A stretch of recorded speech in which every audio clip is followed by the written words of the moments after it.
স্ক্রিনে 4-5টা ছবি আসবে, নিয়ে কি বলবা? আমার রূপ আছে, আমার গুণ আছে, আমি দেখতে অনেক সুন্দর। কিসে কম আমি? রূপে ও গুণে পরিপূর্ণ হয়েও শেষ পর্যন্ত শবনম বুবলির কাছে কেন যেন হেরে গেলেন ঢাকাই সিনেমার জনপ্রিয় চিত্রনায়িকা অপু বিশ্বাস।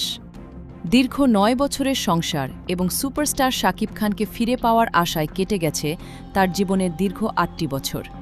কিন্তু এত লড়াই, অপেক্ষা আর আত্মত্যাগের কোনোটিই শেষ পর্যন্ত কাজে আসেনি অপু বিশ্বাসের ভাগ্যে।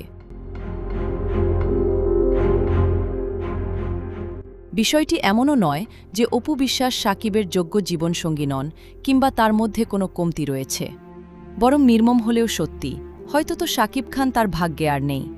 আর নয়তো শাকিবকে নিজের করে পেতে জীবনের এত দীর্ঘ লড়াই ও চেষ্টার পরেও শাকিব তার দিকে আর খুব একটা ফিরে তাকাননি বা নজর দেননি।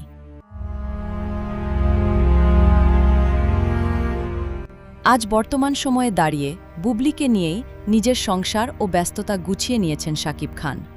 আর সুপারস্টার শাকিবের এই দূরত্ব ও অন্য কাউকে নিয়ে সংসার করার বিষয়টি অপু বিশ্বাসের জন্য অত্যন্ত বেদনাদায়ক ও হতাশাজনক। যে মানুষটির জন্য তিনি নিজের ক্যারিয়ার ও জীবন উৎসর্গ করতে চেয়েছিলেন, আজ তাকে এভাবে হারিয়ে ফেলা সত্যিই মেনে নেওয়া কঠিন।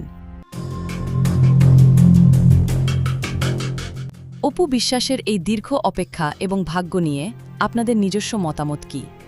অপু বিশ্বাস কি পারবেন শাকিবকে তার প্রাপ্য জবাব দিতে, অর্থাৎ শাকিবের থেকেও বেটার কাউকে জীবনসঙ্গী বানিয়ে অপু বিশ্বাস পারবেন কি নিজের সফলতা আঙুল তুলে দেখাতে? নাকি এই ব্যর্থতার ঘানিটাই সারা জীবন তাকে বহন করতে হবে? এই বিষয়ে আপনাদের ব্যক্তিগত মতামত জানিয়ে দিন কমেন্ট বক্সে।